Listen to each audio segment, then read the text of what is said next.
Assalamualaikum warahmatullahi wabarakatuh. Yang saya hormati Abah Kiai Haji Muhammad Tilkon dan Umi Haji Uswatun Hasanah selaku pengasuh Pondok Pesantren Al-Fusa. Dan saya hormati pula Bapak Muhammad Rizko selaku Kepala Sekolah SMA Al-Fusa serta Dewan Guru sekalian. Tak lupa pula teman-teman sekalian yang saya banggakan. Pertama-tama, marilah kita panjatkan puja dan puji syukur atas kehadirat Allah Subhanahu wa Ta'ala, karena dengan nikmat dan hidayahnya kita dapat berkumpul dalam keadaan sehat walafiat. Yang kedua, salawat serta salam selalu kita aturkan kepada Nabi kita, Nabi Agung Nabi Muhammad SAW. Perkenalkan, nama saya Liliana Dia Karinda. Saya perwakilan dari kelas 11 MIPA 3 SMA Al-Fusa. Di sini saya akan membawakan pidato saya yang berjudul Pemuda dalam Kemajuan Era Digital. Dalam rangka menciptakan Indonesia yang maju di era digital, tentunya tak lepas pula dari sosok seorang pemuda yang unggul. Entah itu unggul di bidang akademik maupun bidang non-akademik. Tolak ukur kemajuan suatu negara itu diukur dari seberapa unggul pemudanya, karena pemuda adalah pewaris bangsa. Jika pemudanya baik, maka baik pula bangsanya. Sekarang ini, kita semua sudah memasuki era digital, di mana segala sesuatu bisa dilakukan dengan praktis tanpa susah payah di dalam menggapainya. Berbicara perihal mendigitalisasi, tentunya yang paling pesat perkembangannya adalah bidang komunikasi, di mana dahulu sebelum bangsa Indonesia mengenal teknologi untuk mengirim sebuah pesan kepada teman atau keluarga yang jauh itu harus melalui surat yang dikirim melalui pos di setiap daerahnya. Namun, sekarang ini telah hadir smartphone atau handphone yang tak hanya bisa mengirim pesan saja, bahkan segala hal yang kita kehendaki dan kita lakukan sebelumnya dapat kita lakukan di dalamnya. Sebagaimana yang lagi marak diperbincangkan bahwa Indonesia itu memiliki perusahaan teknologi yang bernama Ruang Guru, berbentuk aplikasi pelajar yang bisa di-download oleh kalangan maupun khususnya kalangan para pelajar baik dari jenjang SD, SMP, dan SMA yang ingin memperoleh pembelajaran praktis secara virtual.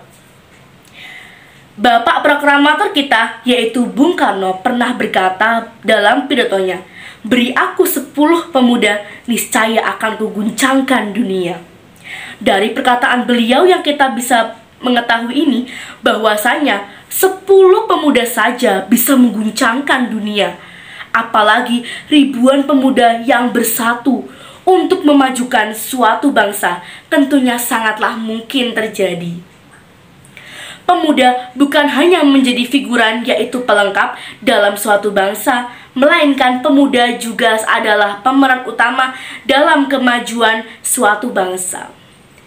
Produktivitas seorang pemuda yang paling menonjol itu berada pada jenjang S1, kemahasiswaan, di mana seorang mahasiswa itu terkenal akan jiwa kritisnya, jiwa di mana dia menjadi seorang calon penerus generasi bangsa yang akan menentukan kemanakah kemajuan suatu bangsa akan terarah. Mahasiswa itu hanya unggul pada pendidikannya saja, karena pendidikan mahasiswa adalah jenjang pendidikan tertinggi yang ada di Indonesia. Maka berarti tidak semua mahasiswa itu unggul di era digitalisasi. Ini tentunya mahasiswa dituntut untuk memiliki 3 kriteria, yaitu berjiwa kritis, berwawasan luas, dan memiliki rasa kepekaan yang sangat mendalam. Yang pertama, mahasiswa yang kritis sangatlah diperlukan di era digitalisasi ini. Sebagaimana yang telah dijelaskan di atas, bahwasanya bidang komunikasi yang paling pesat perkembangannya. Yang kedua, berwawasan yang sangat luas. Itu tentunya menjadi sorotan juga pada era digitalisasi sekarang ini. Tidak hanya dari banyak masyarakat, baik mahasiswa sendiri pun masih ada yang belum memahami kinerja dari alat digital yang dia miliki disebabkan kurangnya wawasan.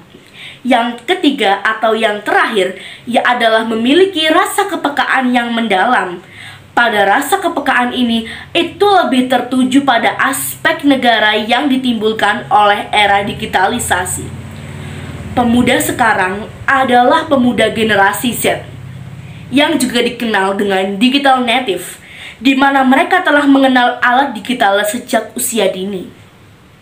Ketahuilah, di balik kemajuan Indonesia di era digital ini, ada sesosok pemuda unggul yang menjadi dalangnya. Tanpa pemuda unggul, maka tidaklah mungkin Indonesia akan maju. Tetapi tentunya tidak sembarang pemuda yang bisa memajukan Indonesia, baru haruslah pemuda yang unggul, yang memiliki 3 kriteria, yaitu berjiwa kritis, berwawasan luas, dan memiliki kepekaan yang mendalam.